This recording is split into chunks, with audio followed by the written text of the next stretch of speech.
Welcome to Future States, the podcast where technology, law, leadership, governance, and society meets.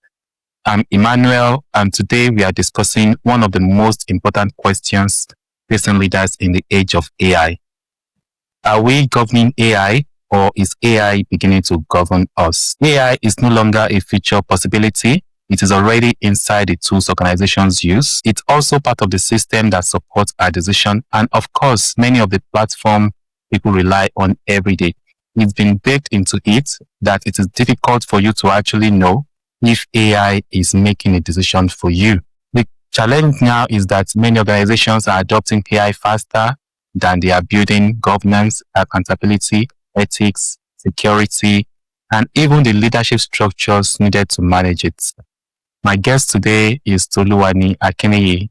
He is a cybersecurity, AI security, and GRC leader with over 15 years experience helping organizations across Africa and Europe turn security, risk, compliance into measurable business advantage. He's also the author of Governing AI Before It Governs Us, a book that challenges leaders to move beyond AI enthusiasm and take deliberate ownership of risk, accountability structures, and governance framework that determines whether AI serves or undermines their organization. I have today with me Tuluanyi. So Tuluanyi, welcome to the Future States. Thank you very much, Emmanuel. It was a pleasure to come on the podcast. Thanks for inviting me. Thank you very much. I've tried to introduce you by looking through your biography, but tell us briefly about yourself. Yeah, I'm Tuluanyi as introduced, and thank you for the introduction. Yeah, I've had the privilege and opportunity of having a career in information security, cybersecurity that has spanned over 15 years. I've had stints working in IT audit functions, IT risk functions, cybersecurity, security operations center, and AI governance, AI security. I've also had works that have spanned through financial sector, payment industry, and I'm currently a consultant. I wear multiple hats advising various sectors of the economy on cybersecurity, AI governance, risk management. But very important to my heart is governance, because I believe governance drives all the decision. Governance drives how technology responds and the outcomes it provides. Thank you very much for that introduction. What I want us to do now is to start with the book. So in 1 or 2 minutes, what is Governing AI Before It Governs Us really about? Okay, so Governing AI Before It Governs is, in practical terms, it means how leaders, decision makers can put structures, policies, and accountability, as well as oversight in place before AI systems are adopted, deployed, and scaled. It means defining what AI system is allowed to do, what it must never do, who is responsible for AI outcomes, how will AI outcomes be monitored, and when should it be stopped. So it is about asking powerful questions before deployment. What problem are we trying to solve with AI? Why is AI the right solution? Who will be affected by our decisions, by the decisions of our AI tools? What data are we using to train it? Can we explain the decisions our AI systems are making? How do we know if it's doing the wrong things? And ultimately, who is accountable if our AI infrastructure causes harm? When are we going to review it? And what can make us switch off? So it is about governance in practice. And governing AI does not mean slowing down innovation. Governance in AI is not anti-AI. It is pro-accountability. So it is a call for leaders to govern AI before AI starts shaping decisions, starts shaping our institutions, and starts shaping the society we live in without proper oversight. Yeah, I agree with you that we need to govern AI before it governs us. But I would like you to clarify, why did you feel that this book needed to be written now? Because this is a challenge that has been boiling for a while now. But why? Why did you write your book now? Okay, so I wrote this book because I have a compelling me to tell my stories from practical examples or practical experience from the field. Yeah, obviously, this is not the first book about AI governance, and this is never going to be the last book about AI governance. But then I've had opportunity to work across different sectors, working with business leaders, working with business executives, working with technical teams, and also other teams involved in AI development, management, and scaling. And what I've experienced in the last couple of years is a governance lacuna.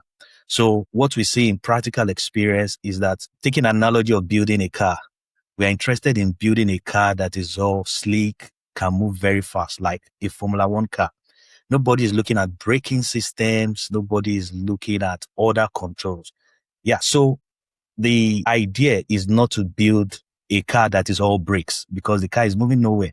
And it's very disastrous to have a car that is all accelerator and no brake. But I believe an efficient and a safe car is going to be one that's got a good accelerating system and also a good braking system that applies caution when there is need for caution to be made. What do you want me to feel after I've finished reading this book? So first thing I want you to feel is first and the most important thing is to understand that the accountability for AI cannot be outsourced to other departments within the organization. What you see in practice is that AI governance is an afterthought, and most times it is outsourced to technical teams. And these are teams that are not well skilled and versed in governance, and they don't have the responsibility, or they don't have the skills to implement governance. So the first thing is to understand that the bulk for AI governance stop at the board or the highest decision-making level, and also to explain AI risk in non-technical terms, because the idea is not to make the board and the management team AI technical experts. It's for them to understand AI risk in non-technical terms and see how they can govern AI responsibly with this non-technical knowledge, so that they can drive compliance across technical teams, legal teams, and all the teams involved in implementing and scaling AI within the organization. What I find powerful about the title is that it suggests urgency, and you make it clear. It's not saying AI might govern us one day. What it's suggesting is that AI is already shaping decisions, choices, processes, and even opportunities. And the question is if leaders have caught up. From my own personal experience, I can see we now have so many AI products, not really AI products, products that we use on our day to day, where AI has been introduced underneath. Even though we still use this product, we don't have the understanding of what particular aspect of that product AI is shaping or where AI has been used. So in that case, we need more clarity. So the question is no longer whether AI is coming. I think you've established that clearly. The question is whether anyone is governing it the right way. So in your introduction, I want to bring us back to that. You describe AI as the machine that's moved in without knocking. We also talk about a car. What do you mean by that? I wanted to expatiate on that. Okay, yeah. So the machine that moved it without knocking. From experience, there are two major scenarios through which AI moves into organization. One is deliberate, the other is surreptitiously. For the deliberate part, a board member, a CEO goes to a conference, and in the conference, AI vendors come to make some presentation, tell them how AI can improve efficiency, reduce costs, strengthen fraud detection, support healthcare, improve customer service, and transform business operation. That is very fine. So the board executive has a fantastic weekend. On Monday, it gets to work, calls in the CTO, calls in the CIO, calls in all the management team, and it gives a matching order that, look, we need to implement AI because it's going to reduce costs and improve efficiency. And reduction in costs and improvement in efficiency is the key success factor that drives the implementation. That is on one hand.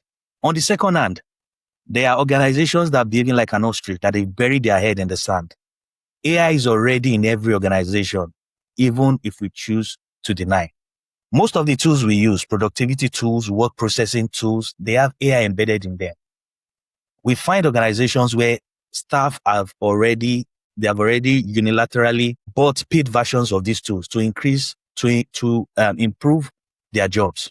And we call these concepts shadow AI, where the organization is not even aware that AI has surreptitiously moved into the processing and the business operation. So these are two different scenarios that organizations face. Mobile phones, it took mobile phones 16 years to get 100 million subscribers and users. It took 7 years for the internet to get to 100 million subscribers, but ChatGPT recorded 100 million subscribers in 2 months. We can see that AI is moving at a speed nobody envisaged.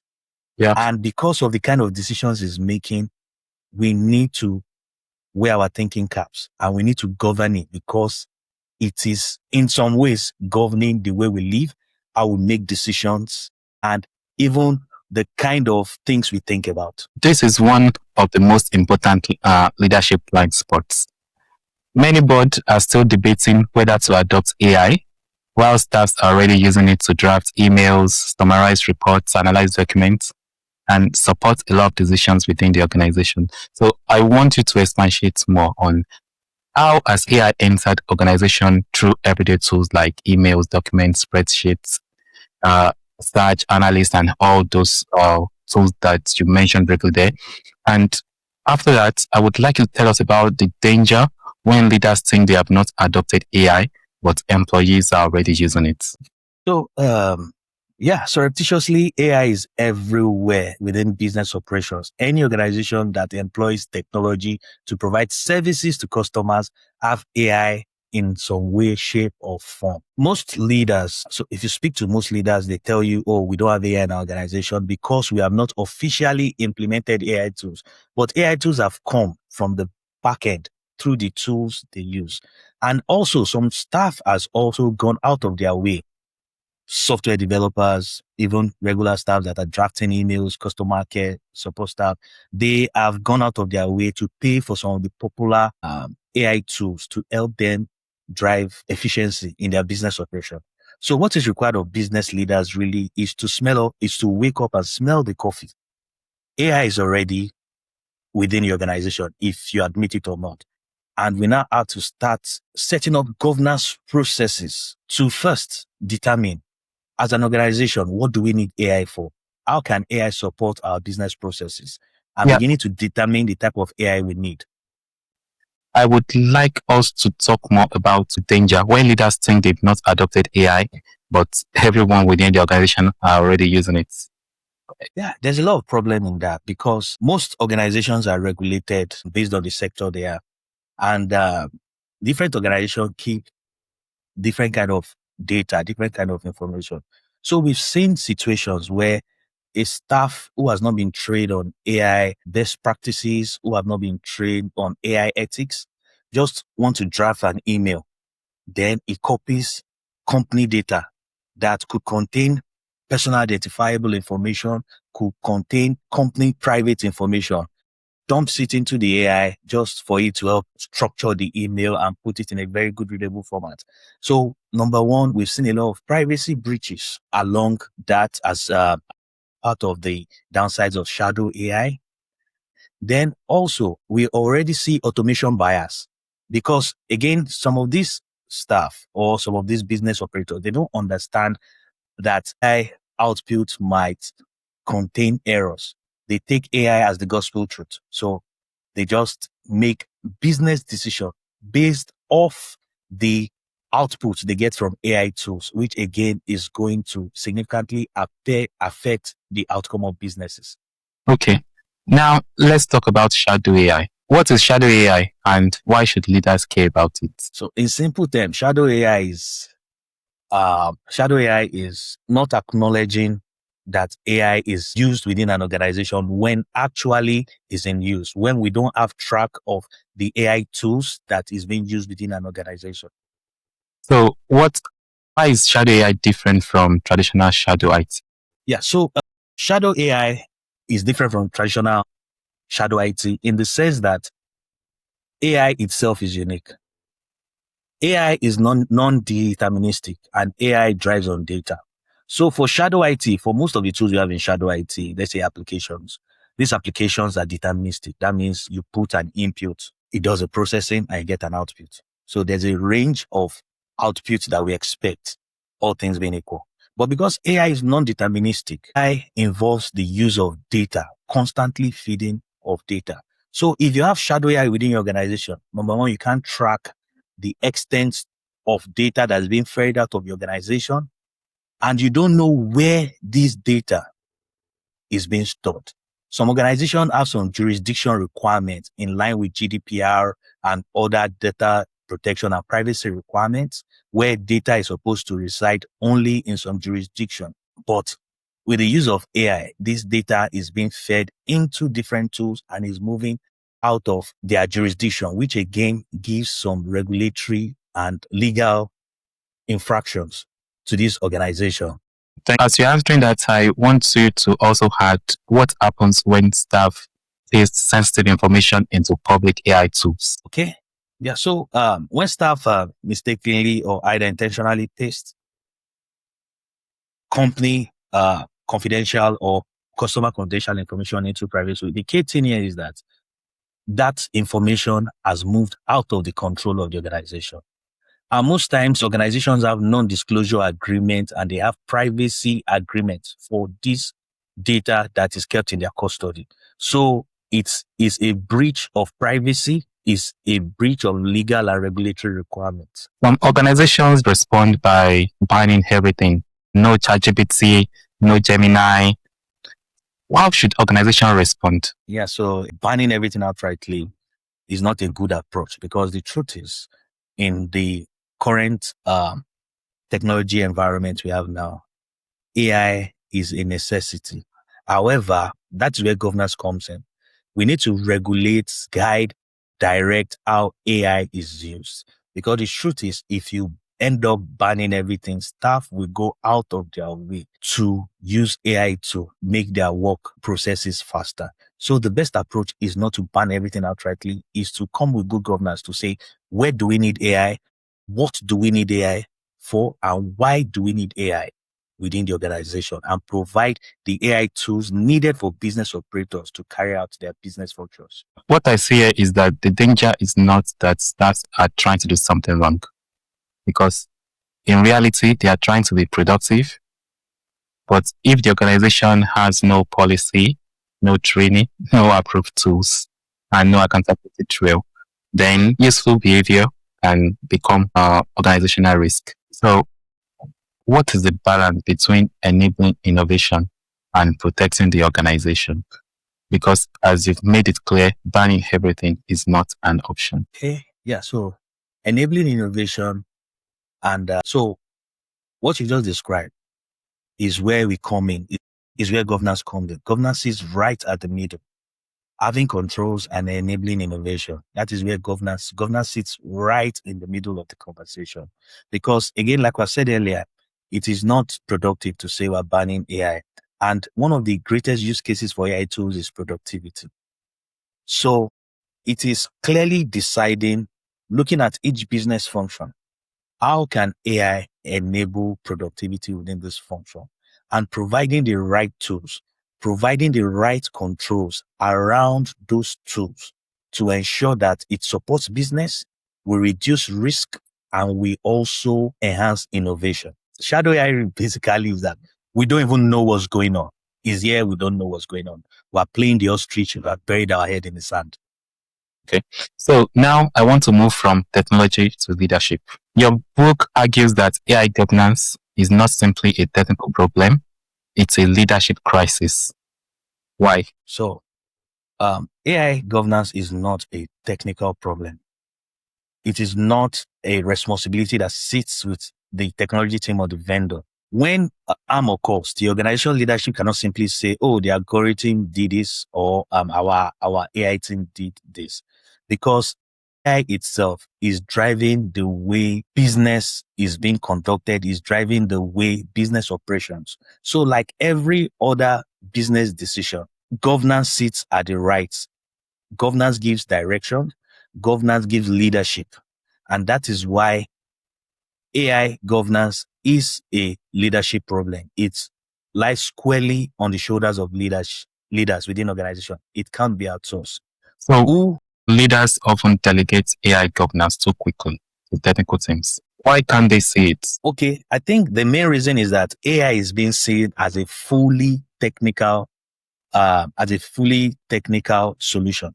Because when you talk about AI, what comes to the mind of the average person is a machine at the end is crunching the data you input into it and is coming out with outputs. But then we understand that before and while the crunching is being done, there are a lot of processes that goes into it. And we need governance to determine these processes. For example, there is a business case. Governance is strong on business case. Why are we bringing in AI? What do we need AI for? Now, what kind of AI do we need? What kind of data do we need to train this AI?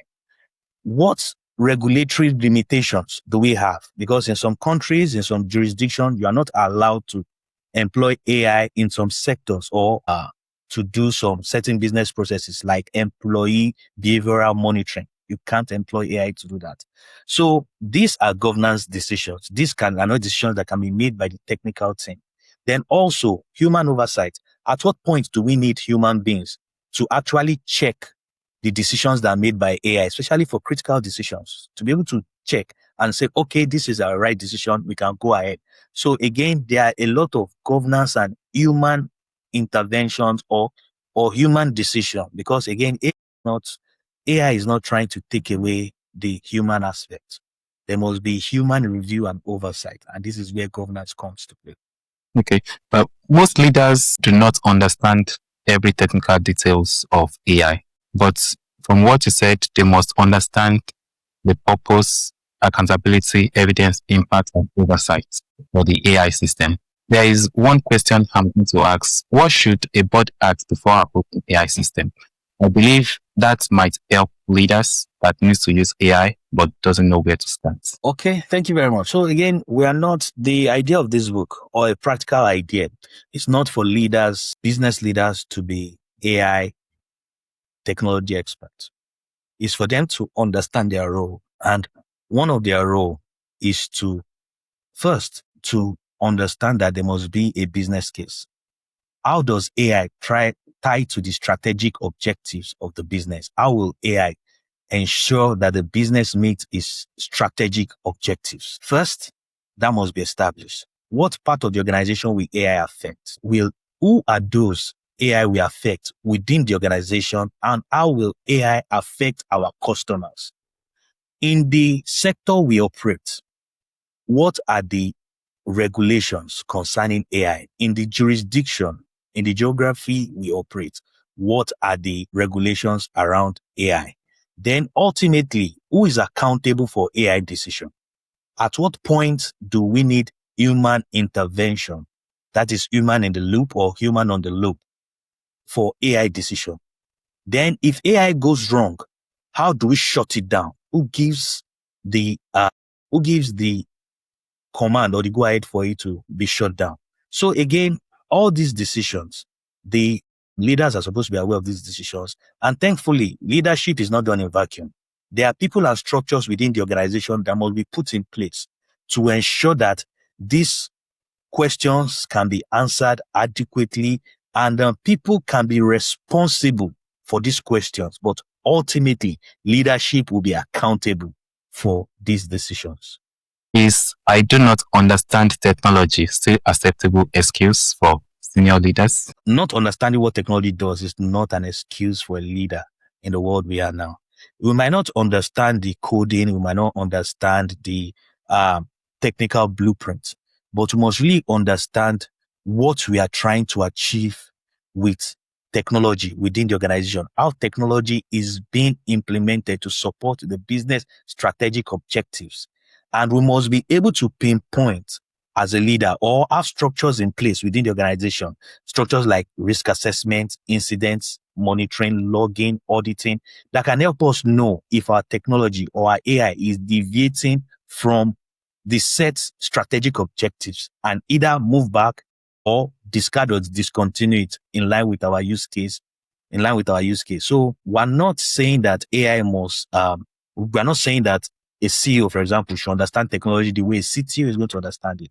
But then a CEO should understand why they are implementing AI within an organization, what the AI is set out to achieve, and the structures that needs to be put in place to ensure that the AI does exactly what we have implemented it to do. Okay. So in one word, you do not need to be a data scientist to be accountable for the decisions your organization makes with AI. So that is clear. So I now want us to go now to AI risk. As you've said earlier, there is a lot that the organization that is going on. Majority of staffs are already using AI productivity tools, even though their organizations are saying that they are still making up the guidance or they are still reviewing business cases. So there is a lot of risk that most likely there might be a lot of risk that leaders are currently underestimating. That risk might be in terms of bias, discrimination, data leak, vulnerability. I think there's a lot of them. So I want to hear from you. What are the AI risk or the most important AI risk leaders are currently underestimating? Okay, yeah, thank you. And I would like to discuss this from three perspectives. So there are the people risk, we have the people risk, we have the process risk, and we have the technology risk. We've discussed some of the people risk and lack of awareness and competence where employees misuse these tools, they misunderstand output, automation bias, or fail to recognize harmful or inaccurate results. Then over-reliance on AI. So staff may accept AI-generated recommendations without sufficient human review or professional judgment. Then insider misuse.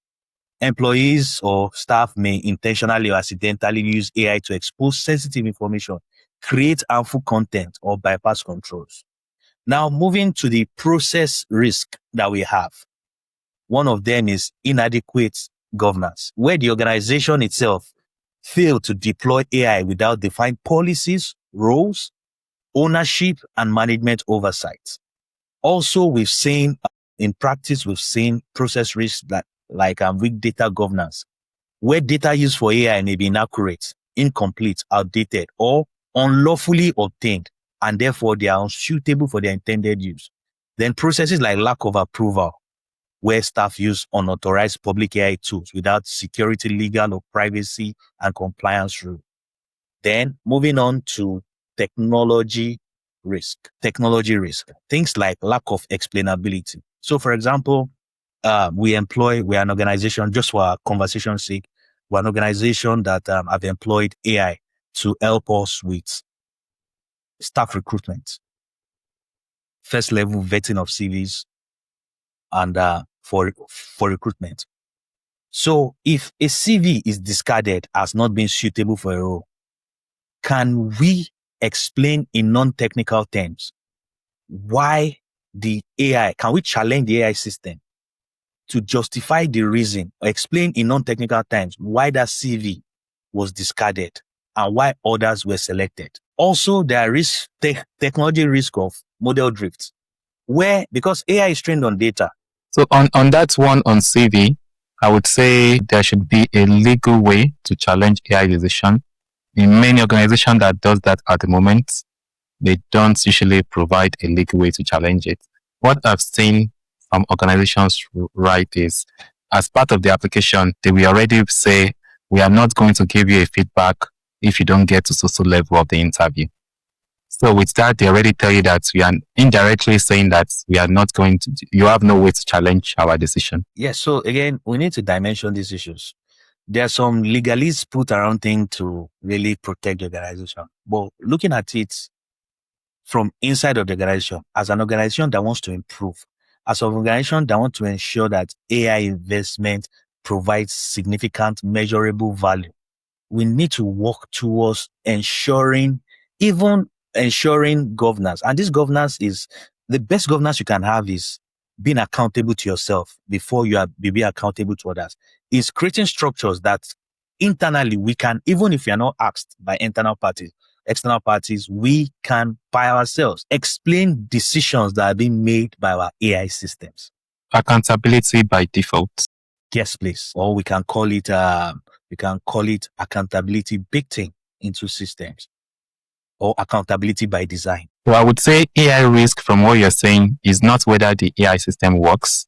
It's about who the AI system works for, who it fails, how one can legally challenge it, or who is accountable when it causes harm. So I would like you to explain. A lot of data scientists like their model to be 99% accurate and all that. And through that, there might be 1% failure, which might cause bias. Why can you say bias is not just technical accident? Okay, so one of the best practice for AI documentation is a model card. And the model card is supposed to document the model, the limitations. So, because the limitations of the model. So again, AI systems built, are not built in El Dorado. So most times we have the first iteration and we keep working to make it better in subsequent releases. But the thing is that, the good thing is that we should have a model card that states the limitation of these AI systems. What can it do? What can it not do? Where is it failing? So that management and stakeholders know that, okay, this is what the AI can do. These are its limitations. While we keep working to make it better, that helps us in explainability, and that also helps in transparency. Even on the popular AI tools that we use, we see some disclaimer they put that this tool can make errors. Please verify the answer, the output. I would like you to go further to explain what risk emerge when leaders rely too heavily on vendors. Okay, so first, I'd like to say, if you don't know where you are going to, all roads look enticing. First, we need to understand the use case for tools we are getting.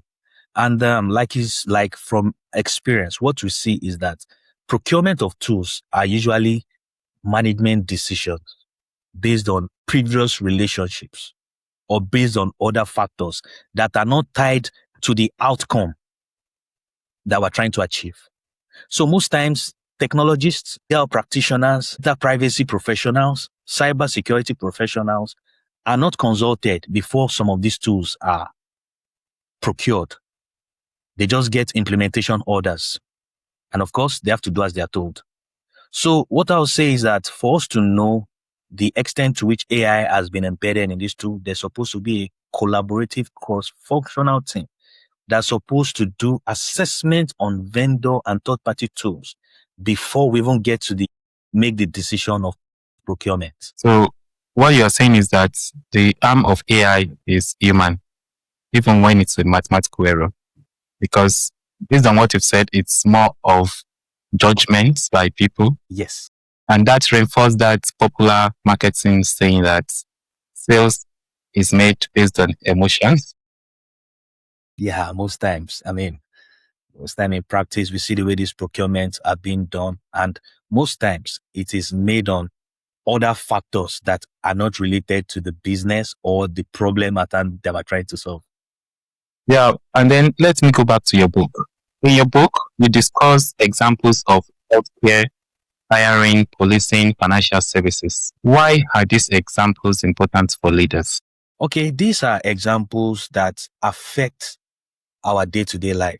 For example, policing, law enforcement, we've seen the use of AI, and the use of AI can determine either how environments will be risk assessed, how environments will get amount of police that do monitoring or amount of security cover. Also for finance, now all you just need if you want to assess a loan. Previously, if you want to assess a loan, you need to go to a bank or a loan house. You fill out the form, you have meetings with the loan officer, you have loan with the bank manager, and you submit some documents, they're able to vet you, and they can give you a human reason for not providing those loans. We're not saying that system is perfect. But now what we do is you just jump into an application, you feed in some information, the application rules for most times less than a minute, and you get a decision. Now, what are the parameters that drove that decision? And for most organizations, they make profits from granting these loans. So if your AI is rejecting eligible people that is affecting your business. That's affecting revenue. Also, in the other side, if your AI is permitting those who are supposed not to be granted those loans, that is creating legal, regulatory, and other business risk. So AI is governing key aspect of our life. Also in healthcare, in cancer treatment, kudos to AI. Some malignant tissues have been identified by AI tools faster than what human can have, faster than human identification or human intervention. But then again, we need human oversight, because for critical AI services such as healthcare, there is a need to ensure that the AI has made correct decision. Because again, kudos to the speed, but we've also found errors in practice based on other factors that the AI could not process at that point, such as hallucination. Okay. I think one of the dangerous assumptions in AI is that because the system is mathematical, it must be neutral. But system trained on equal histories and reproduce unequal outcomes. So based on that, I want to ask, why can a system produce discrimination even when nobody intends to discriminate? Okay, so at this point, I'd like to say the system is neutral. The system is as good as the data in which it is fed, the data in which it's trained on. So where is this data gotten from? What demography is represented in this data? And what is the use case of the data? How was the data gotten? Because again, the AI is going to crunch the data it does, and is going to provide information based on the data. And that's why data provenance, data governance, data security is one of the cardinal aspects in AI governance, to ensure that where are we getting the data from? How did we get the data? What is the life cycle of the data? How many transformations has this data gone through? And what is the use case for the data we are getting? Because again, we are beginning to see some AI systems behave in a way they are not intended to behave, because of the data they are being fed with and the data they are continuously being trained with. Okay. So I agree with that. So, and that is what some of the examples from your book.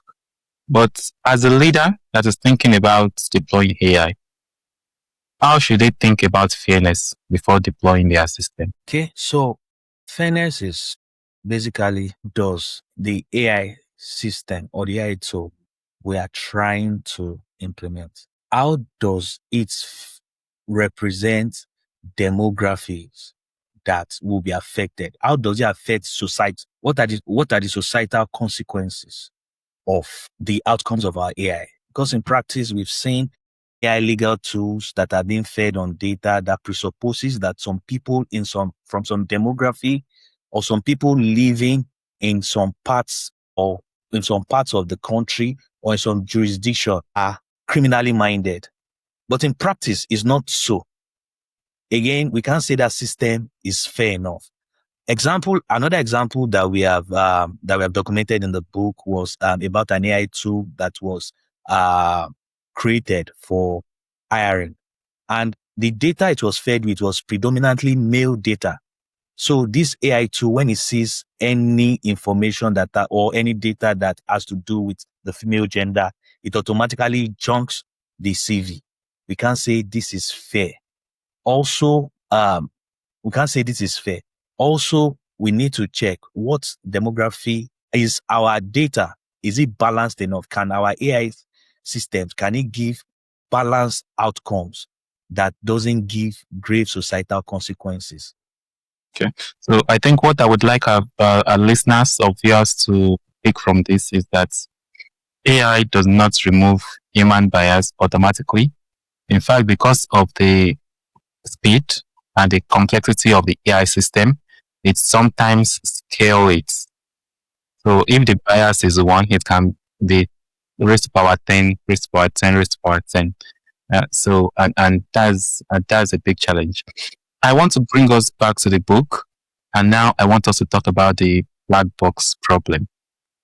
Let's talk about it. Why is explainability so important in AI governance? Yeah, so explainability is important because, again, using the loan application example, if I was to walk into a bank to apply for a loan physically, and I'm being denied the loan, usually I get a letter, or usually I have a conversation with the loan officer to say, okay, you're not being granted this loan because your credit score is not good enough. And most times you get advisory that you need to do X, Y, Z, A, B, C to ensure that your credit score improves. You are talking to a human. You can get an explanation. But for the black box is that people can't really explain what is going on within the AI machine itself, how it is resolving data to provide output or to provide outcome. So really, and most times this doesn't start at the beginning. At the beginning, sometimes we're able to explain how the AI is making decisions, but then as the tool or the solution becomes more complex, as we begin to add a lot of variables into the system, it becomes so complex that we don't have enough documentation. We don't have adequate documentation anymore. We don't know what is happening. And once we get to this stage, we can't really vouch for the outcomes of the system because we don't know exactly what is going on. And really that negates the use case because it negates regulatory requirements, the EU AI Act and other AI regulations in different jurisdictions of the world holds explainability as one of the key foundations of AI governance and responsible use of AI.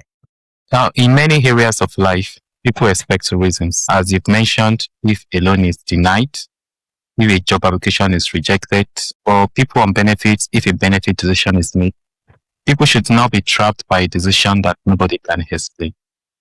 So, what does good explanation looks like for ordinary people affected by AI? Okay, so good explanation. We're not suggesting that you give us a technical blueprint of how the decision was made. The good explanation looks like what are the factors that were considered and how did I fall short of those factors? Because every system is set up with a criteria. Every business outcome has a criteria. So what were the criteria at which I was benchmarked against? And if I fell short, how did I fall short? So every leaders should ensure that their AI decision is explainable. They should balance performance with explainability. And I think from your submission, it is clear that a decision without explanation is not just a technical problem, it's a governance problem. Yes. So we are still going with your book. We want to move to AI ethics versus enforceable governance. Many organizations talk about responsible AI, ethical AI, fairness, transparency. Why is it not enough that they talk about it? So for things about ethics and responsible use of AI, you must walk your talk. You must be able to show how this is being implemented in practice. So for responsible use of AI, what are the processes you've put in place for fairness, against bias? What are the processes you've put in place to consider the environment? Every organization, apart from AI, has some ethics and governance principles by which they abide.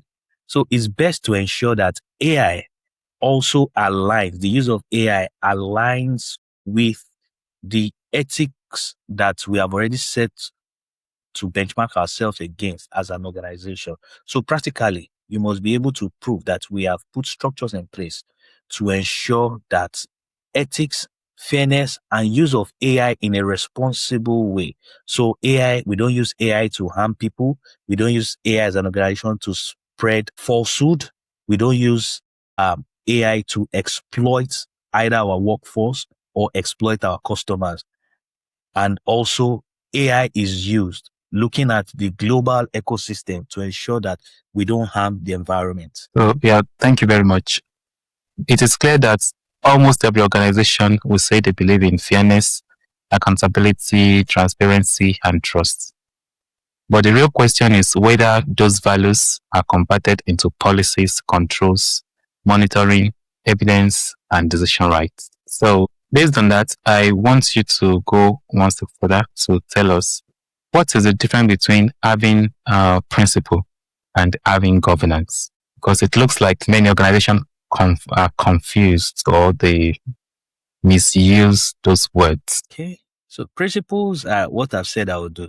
I am Tuluanyi, I believe in XYZ principles. That is fine. That can be documented. In fact, most organizations, when you walk into their head offices, you see those principles, core values, they are written and they are being glazed in very, very good and attractive words. But governance is the practice of those principles that you have written. Governance is where the rubber meets the road. And governance, whether an organization is governed responsibly, whether AI is governed responsibly, is a matter of time. It's not something that can be easy because issues will arise. AI systems are not perfect. Technology is not perfect. There will be issues. There might be breaches. There might be other issues that might arise. Now, what differentiates an organization that is just principles, no governance, and an organization that is both principles and governance is how they resolve those issues. Because if you have proper governance and ethics controls in place, you are able to bounce back quicker. You are able to bounce back in a more transparent way than organizations who are just all talk. AI ethics without governance is like an aspiration. How I would describe it as that. And then, but governance is what turns that aspiration into accountability. Just for us to round out this section, I would like you to tell us, who do you think should own ethical AI within an organization? So accountability for ethics is a governance function, but the responsibility cuts across the organization. And I'll give some explanation. So for responsibility for ethics, the board has already set some accountability they've set some ethical requirements which they'll be accountable for. But the board members or the decision makers, they are not the data scientists who are going to source for the data. They are not the software developers who are going to write codes. They are not the cybersecurity professionals who are going to do some cybersecurity assessment, architecture assessment. So it is again the responsibility of these stakeholders to ensure that those ethical values are being considered when they are carrying out their function in building AI. So for the data scientists, you ensure that you look for clean data. For the privacy experts, you ensure that the data the data scientists are using meets all our privacy requirements. Then for the developer as well, we ensure that we use secure coding principles. For those who work in cybersecurity, we ensure that we look at things around adversarial attacks, we look at things around model drift and all the risk that comes with AI development. So what I'll say in a nutshell is that accountability for ethics sits with the board and management, but the responsibility is shared around across the different functions within the organization. Yeah. So let's now move to practical value. Let's look at what good AI governance looks like. So if you can, in maybe few words, what does good AI governance actually look like inside an organization? I would like to know, where should an organization start? Or what should be in their AI governance framework, as much as you can tell us? Okay, that's fine. So what does responsible use of AI look like? The first thing, it starts at the board. So there are requirements for the board to be responsible for oversight. AI risk should be understood, reported, and managed as part of enterprise risk. AI risk should not be treated as a side issues. Executives should be responsible for ownership and direction. They must define AI appetite, approve high-risk case uses, and ensure that right governance structures are in place. Also, legal teams must assess regulatory obligations, things like contractual risk, liability exposure, intellectual property issues, and ensure that the organizations have the ability to defend automated decisions. Also, we have a role for privacy teams that must ensure that personal data is used lawfully, fairly, and transparently. They should review data protection impact, conduct DPIAs, data protection impact assessment. They should enforce consent, data minimization, retention, and the respect of individual rights. That is, respect of the rights of the people whose data is being used to train the AI. Also, cybersecurity teams must assess how AI systems can be protected.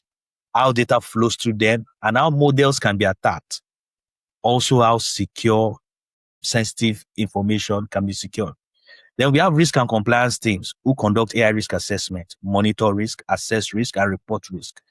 They should conduct, so AI governance and AI risk should not be in isolation. It should be joined to the wider environment control. Also, we need ethics teams. Who owns ethics in organization? They must keep asking the questions, whether AI system is fair, whether it's proportionate, is explainable, and ultimately is aligned with the organization's values. Technical teams, of course, they have a role to play. They are responsible for building, testing, validating, and monitoring systems. They should not be let alone. And this is where this is a gap we find in practice.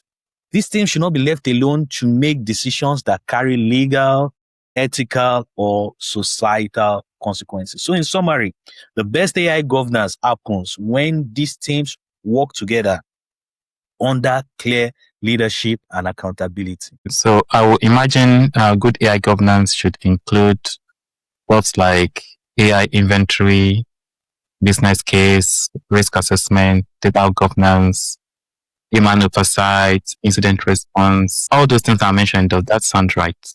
Yes. So again, what I've done is to mention functions, but those processes you've mentioned, like the business case, the risk assessment, log monitoring, incident response, vulnerability management, those are processes that are embedded within the functions I've mentioned.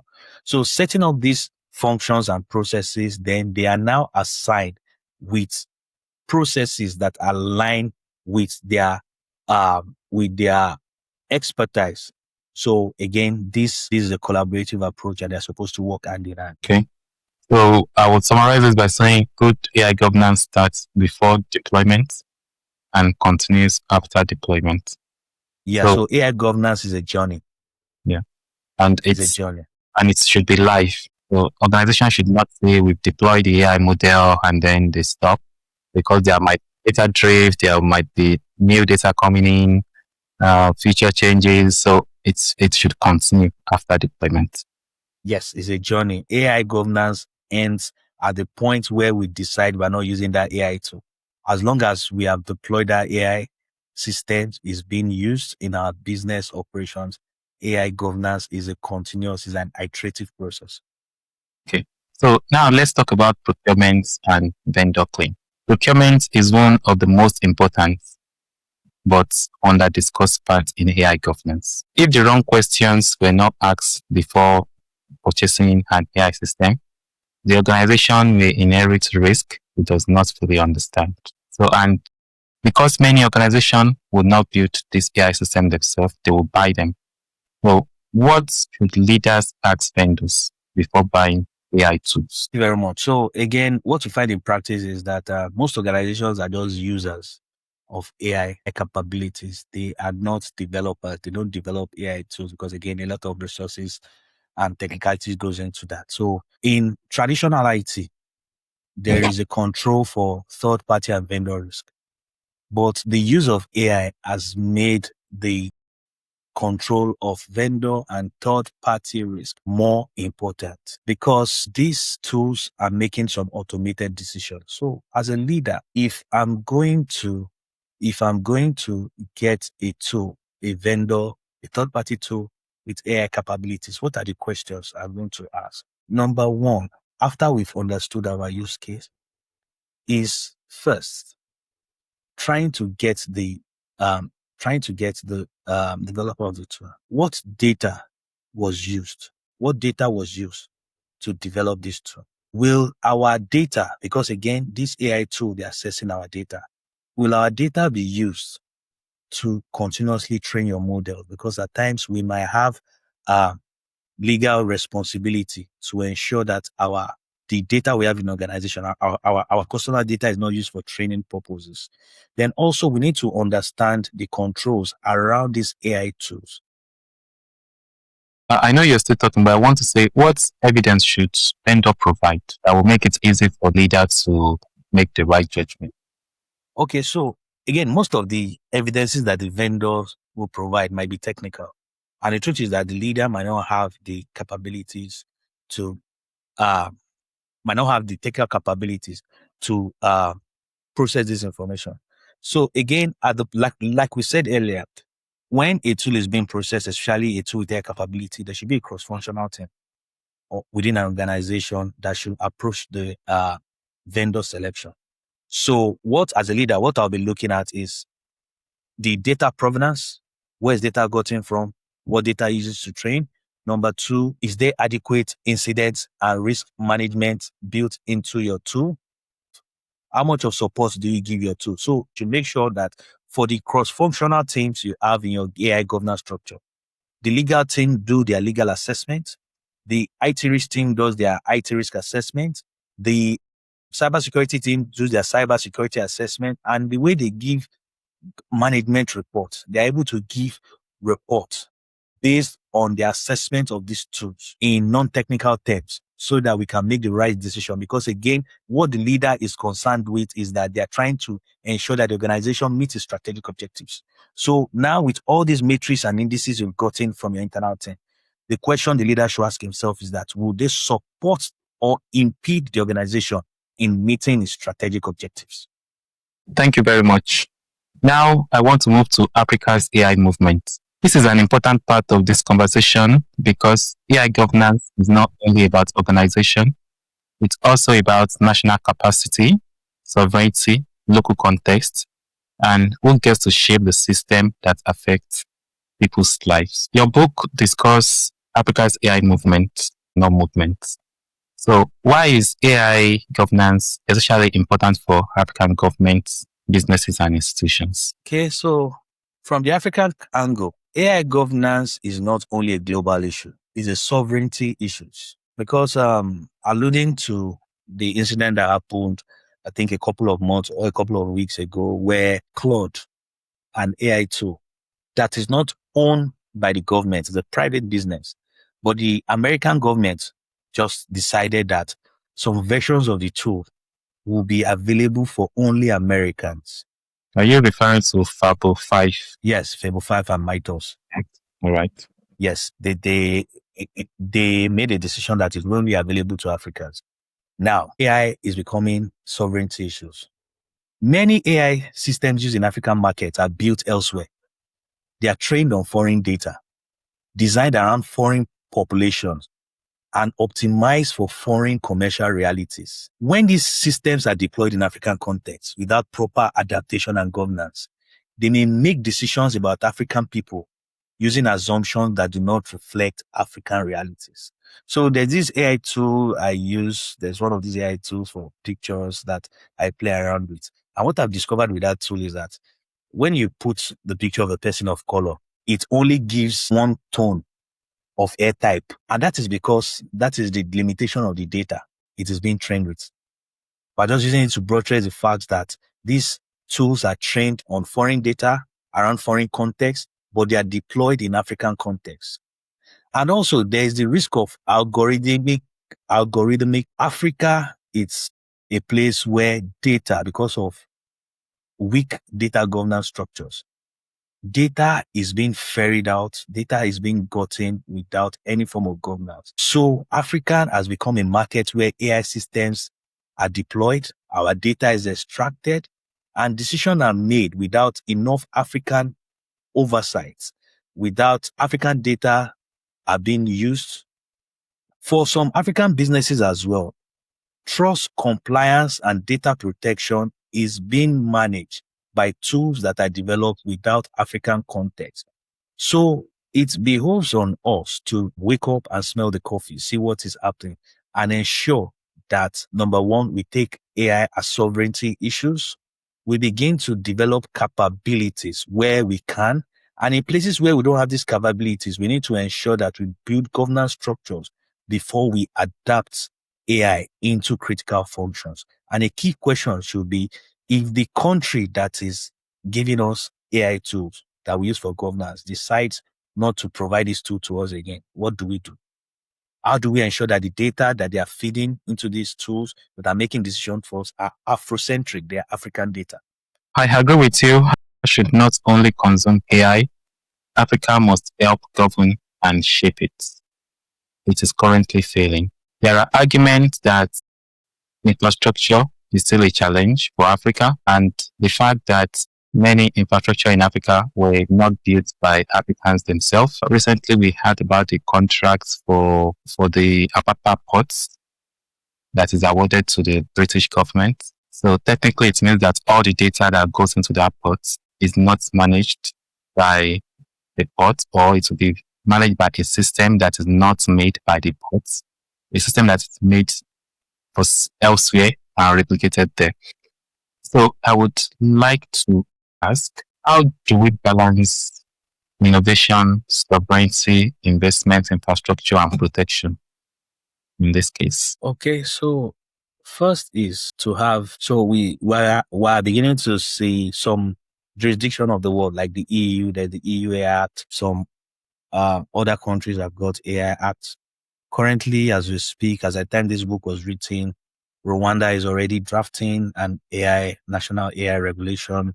South Africa is doing something. Nigeria currently too is doing something about an AI regulation. So first thing is to do this uniquely and differently, because what we find in practice is that some of these regulations we build, they are a copy and paste of what we have in other jurisdictions. At this point, we're not saying we should reinvent the wheel, although yes, of course, we can always build on what other people have done, but this should be adapted to our use case and not adopted. Then again, as Africans, we need to do things differently, because most times the breakdown of governance in Africa is not lack of governance documentation. Enforcement of these regulations needs to be put in place where we have appropriate structures that can operationalize what we have in the governance document. Then also we need to begin to empower African institutions, such as universities, to build talent, regulators to do their job in regulating AI processes, AI outcomes. And very importantly, Africa is not short of talent. Africa is not short of bright minds. But we must be able to enable systems where African can build talent, research capacity, data sets, policy, and governance framework that we need to shape our AI future. So I want us to bring this back to what citizens needs to do. AI governance is not only a boardroom issue.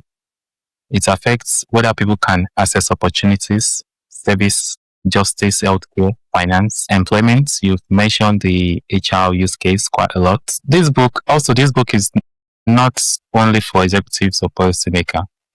It is also for the citizens. So my question is, why should ordinary people, like ordinary citizens, care about AI governance? Okay, so again, this book is a wake-up call, or is a jolt to the average person to understand that AI is part of our lives. AI is going to make decisions on our behalf. So knowing that, we need to understand how AI is driving our lives. For example, we find that most of the young people in Africa and outside Africa use a lot of social media. And there's something that's called algorithm bubble, where based on the kind of people you follow or the kind of news you read, kind of comments you like, your social media feeds begin to give you more information around the things you like, around the things you watch, around the adverts you look at. Therefore, you are now tied into a bubble, and all you get is everything around those things. You don't get other things. So they need to understand that there are things like algorithmic bubble. They need to also understand that AI systems are not perfect. AI systems can make mistakes. So even in our day-to-day life, because we found cases, there's this guy who is suing one of the AI tools. This happened this week because he asked the AI tool he asked the AI tool a medical question, and he gave it an answer, implemented the answer, and it almost cost him his life. But then there's a disclaimer on the AI to say that you must verify. So we need to understand, the average person on the street should be AI literate. And when we're saying AI literate, we're not saying AI literate in the capacity of a software developer or a data scientist. We're saying AI literate to understand how AI affects our day-to-day life, and the guardrails of being verification and preventing automation bias that we can employ. So what rights or expectations should people have when AI affects them? Yeah, so first, for example, we should know that the average person should be aware that AI guzzles data, AI lives on data consumption. So the average person needs to take data privacy concerns serious. When you are signing up for a product, when you are buying a service that has to do with your data, they give you a lot of fine print, at times maybe 30-page fine print. And embedded in some of these fine prints is where you willingly surrender your data to be used for AI training. So the average person needs to be aware of their personal responsibility for their data privacy. In some cases, insist if you want to ensure that your data is not used for training purpose, if that is what you want, and also be careful how we put in our data, because at times we put privately identifiable information in places where they are not supposed to be, either for fun purposes or for some other, or for fun purposes, or just for jokingly. So we need to understand that our data is the gold, and as much as we can protect it as much as possible, especially data of infants, data of minors, because we've seen what some bad AI tools are being developed where they take children's pictures and they do all sort of unexplicable and unprintable things with them. So we need to understand privacy and try as much as possible to protect our privacy, that of our loved ones, as much as possible. Okay.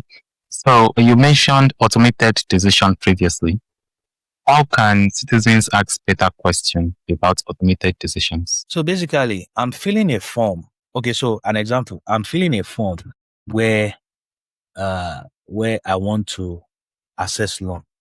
Okay, because let me give an example. You want to install an application on Google iStore. They just put it in front of you. If you click no, then you don't have app. So, so sometimes people just click yes, yes, yes without even reading. So yeah, it's in that context. Yeah, so I understand that. I mean, at times some of these tools you just need to click, especially when you're using free tools. But what we are saying here is that some of them we can't control for now, but the ones we can control, we should control them. So for example, I'm trying to install a game, and the game is asking for access to my contacts. What does the game need? What does the game need access to my contacts for? You are trying to fill out a form for a loan, and they are asking for your genotype. We need to be able to, we need to start questioning this decision, because these decisions, because these are data that is not needed to process what you are going for. If I'm applying for a loan, I don't think for example, this is just a use case. I don't think my genotype or my sexual orientation is important for you to grant me the loan. The questions to be asked should be around my creditworthiness, my ability to pay back. So again, some of these tools surreptitiously ask for other types of data that they want to use for some processing outside of the services they're supposed to render. So again, when there's a lot in situations where we should not give out information that is not useful for the service or the product use case that we are trying to employ at the moment. Okay. So I think it's what we are saying here is that as part of the rule for data collection, you should only collect data that you need for a particular activity. So, yeah. And if you've collected data for a particular goal, if you need to use it for something else, you need to go back to gain consent on that particular data. And yes. to wrap this segment up, what should people do when they suspect that an AI system has treated them unfairly? Yeah, so it depends on the jurisdiction which you are. In some jurisdiction, there's some legal, there's some regulatory. We have some regulatory and legal processes where you can report and you can seek redress. So if that is available, please exploit that opportunity. But in places, especially some jurisdiction in Africa where you don't have processes, or you don't have channels through which you can report or you can make complaint, it might just be discontinuing the use of that services. But again, I know in some African countries, even where there's no AI, national AI framework, a lot of them have got data privacy regulations where you can actually report to the regulator if you feel your data has been unjustly used or is being used for the use case in which you have not granted consent. So again, it's a call on our regulator to do better, a call on our regulators to ensure that they set up mechanisms through which people can make reporting, and also to ensure that when people make these reports, they are being taken serious. They don't play too much to the gallery on the side of the big corporations. So thank you very much. Now we want to move to the leadership segment. Responsible AI is not about slowing innovation. It's about making innovation safe enough to scale. And that is a goal of so many leaders and many businesses. Businesses generally want to get the best out of this technology because lots of people believe that we are currently within that wave where people can make money or make maximum use with AI.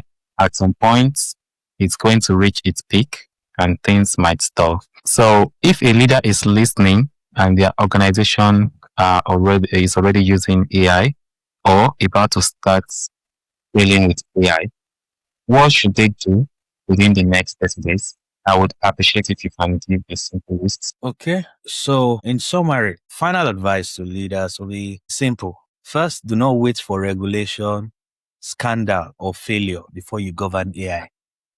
AI is already in your organization, whether through formal projects, vendor platform, productivity tools, or employment use. The question is no longer whether your organization is using AI. The question is whether you know how it is being used, who is accountable, and what controls are in place. Leaders do not need to become data scientists, but as a leader, you must be AI literate enough to ask the right questions. Leaders must understand the difference between AI that advises and AI that decides. Leaders must know when human oversight is required. Leaders must demand evidence of fairness, explainability, security, and compliance. The organizations that will succeed with AI are not necessarily the ones that will simply adopt the fastest, but organizations that will succeed with AI are the ones that governs it the best. We've said earlier in this conversation that AI is powerful, but power without governance is a big risk. The responsibility of leadership is that AI serves the people, customers, strengthens the organization, and it supports trust rather than quietly reshaping decision in ways nobody can control or explain. So what is the first mistake a leader should avoid? So the first mistake a leader should avoid is that AI should not be deployed because your next door neighbor or your competitors are implementing AI. That should not be the first use case. It should not be a nice to have. And then, what is one question everybody should ask? The first and the most important question is, what is the business case? What is the use case for AI within our organization? Why? And what is a sign that an organization is not ready to deploy AI? A lot of factors can show whether an organization is ready to use AI. Because again, we need to walk back from the answer. What are we trying to achieve and how are we trying to achieve it? So the question is not whether we are not ready to employ AI, is what type of AI are we ready to handle? And that is dependent on the structures, the governance structures we have in place within the organization. Tuluanyi, this is going to be my last question. If listeners remember one thing from this conversation, what should it be? One thing I'd like you to remember from this conversation is that AI is here to stay. AI is no longer in the future. AI is our present reality, and we need to govern AI. We need to control AI before AI start making decisions that will have harmful impact on humanity and the society.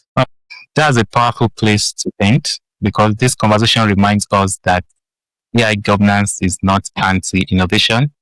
It is pro-accountability, pro-trust, and pro leadership. If you are joining me, if you are watching this podcast, I want to request something from you. If you watch any of my video more than once, I want to encourage you to subscribe. If you subscribe, it will help me reach out to many people. It will also help the show. It will help people know what we do and contribute. And it will also help us to get more speakers, because the bigger we become, the more we are going to attract excellent speakers like Tuluanyi. Tuluanyi, thank you for joining me on the Future State. Well, today we have discussed why AI governance matters, why leaders cannot outsource accountability, why shadow AI is already inside many organizations, and why the question is no longer whether AI will shape our institution, but whether we will govern it wisely. So for everyone listening, Tuluanyi's book is Governing AI Before It Governs Us. The book is already available on Amazon. I'm going to be putting the link to the book in the description. Please, I want to encourage you to check out that book and buy it, read it. I also want to add that if this conversation have added value, as I said earlier, please subscribe to the Future State on YouTube. Follow the podcast on Spotify, Apple, and your choice platform. The most important one, share this episode with someone thinking about AI, leadership, governance, cybersecurity risk, or the future of work. Until next time, keep asking not what technology can do, but what kind of future it will help us create. Thank you. Thank you very much.